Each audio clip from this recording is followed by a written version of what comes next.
Welcome to the program. I'm Latika Berg. Well, if the federal government had its way, the 2013 election would be more about industrial relations and less about the carbon price. The government took its first steps in trying to make that happen today, releasing a review into its Fair Work Act. It makes 53 recommendations, most of them technical, and the Workplace Minister Bill Shorten says it endorses Julia Gillard's legislation. I believe it is right to summarise the review panel's recommendations and report as good news about the Fair Work Act. Ladies and gentlemen, the review concludes that the Act is accomplishing its objectives. I mean, if the government was fair income about boosting productivity, this review would have been conducted by the Productivity Commission. Instead, it was conducted essentially by the department and naturally the government reviewing the government has decided that the government doesn't have a problem. There's a flexibility problem, there's a militancy problem, above all else there's a productivity problem. We have got to tackle them for the long-term benefit of every Australian worker. Well, joining to me to discuss this report is two senators, Trish Crossan in Darwin and Mitch Fifield in Melbourne. Trish Crossan, firstly to you, why should we put faith in this report?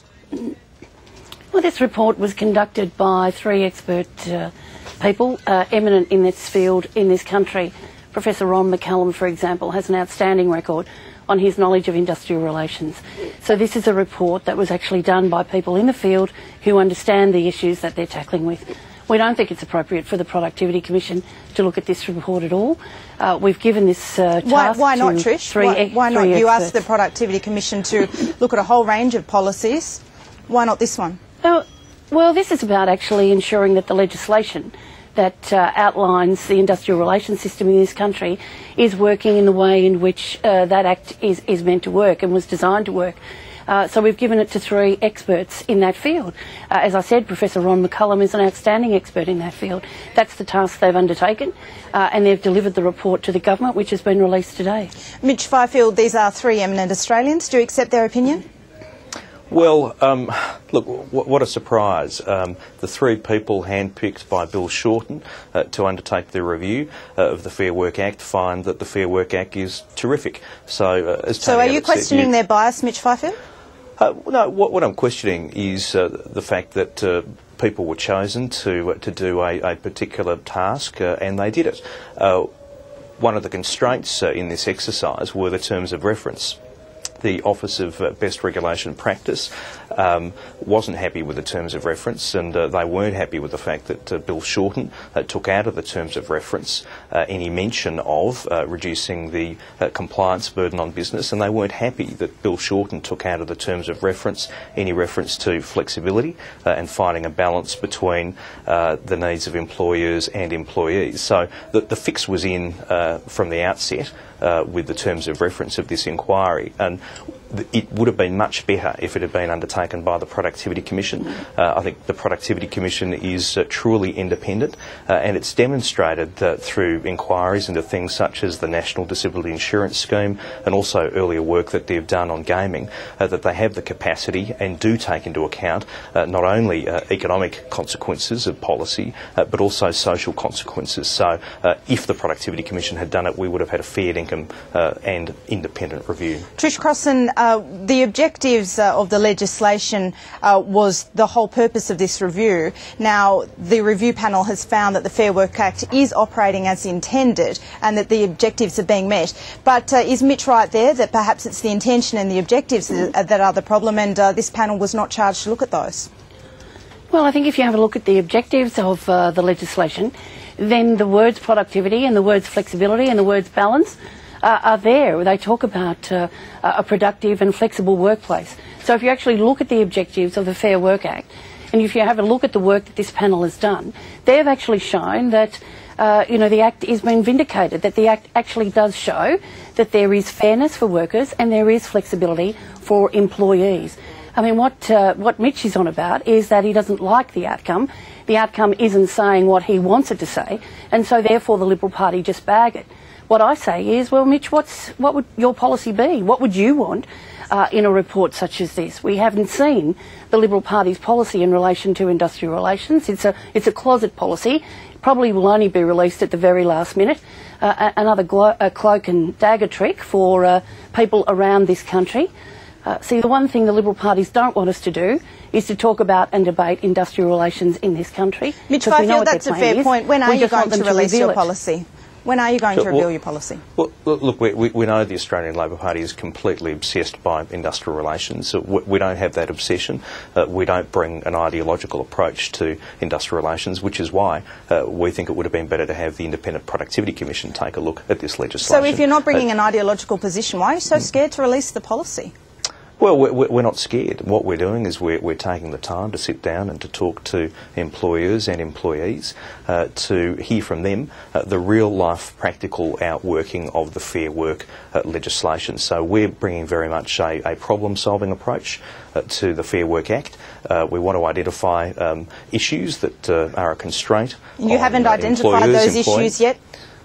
Well, our spokesman, Erica Betts, is in the process of undertaking that exercise. So we will put forward practical solutions to real-life problems, and we'll do that in good time before the election. Well, I do want to move to some specific recommendations of this panel, but before we do, let's take a look at the response to this review from the unions and employer groups. The release of the Fair Work Act review report today is a victory for working people. Employers went into it with a wish list. It was for virtually no safety net. It was for virtually no powers for the independent umpire. It was about unfair individual contracts, and it was about banning people from having proper representation at work. Today, that policy prescription has been completely rejected by the Fair Work Act review. The Fair Work Industrial Relations report will be a bitter disappointment to many in the Australian business community. It says that there is a flagging productivity rate in Australia, but it does not actually take the hard decisions that are necessary in the national interest to do something about it. Mitch Fifield, this review panel rejected outright the idea of reinstating individual contracts. Will the opposition be looking to bring them back in? Look, we're not. We're not looking to introduce work choices again, despite the fact that individual contracts are actually something that predated work choices and the previous Labor governments helped to put in place. But we're not looking to do either of those two things. We are, however, looking to see if there are ways of injecting greater flexibility. The Fair Work review was mugged in one respect by reality, and they themselves say that the individual flexibility agreements can be improved. But we'll also look to other ways of seeing if we can improve productivity. That would have been one of the great benefits of having the Productivity Commission look at the Fair Work Act, is to see if not only there have been constraints on productivity, but also if there are practical things that can be done to further lift the capacity of business to employ people and to pay good wages. Trish Crossan, do you support the recommendation to reduce the number of public holidays nationwide to just 11? Well, what we've done with the 53 recommendations is said that we will now use this time to get back out there and consult with employers, with workers and with the unions and with stakeholders about those 53 recommendations. The government will then provide their response to those recommendations once we've undertaken some more and consistent consultations about those recommendations. But can I just say, Latika, in regards to Mitch Fifield's last two responses, they are absurd. They are a joke. If anybody listening to what Mitch had just had to say, they couldn't believe one word of it. And the Liberal Party are the puppet of the H.R. Nichols Society, who've said that they totally want the Work Choices Act abolished. They totally want it appealed. And we know that the Liberal Party are committed to individual contracts, despite what Mitch is saying. We know that they're committed to actually reducing the number of days in which you can be dismissed. They want to reduce the... Trish, Mitch Fifield just ruled that out. Are you accusing him of lying? Well, he didn't answer your question. What he did say there would be no individual contracts returned. So, which is it? But ask him if he believes that they'll go back to Australian workplace agreements. Ask him if they will call individual contracts by another name. Ask him if he will actually have in his policies the right to actually have a contract between a single person and the employer rather than a collective contract. So let's ask a range of questions and see if you get the same answer. All right, Mitchell, I'll give you a chance to answer those questions then.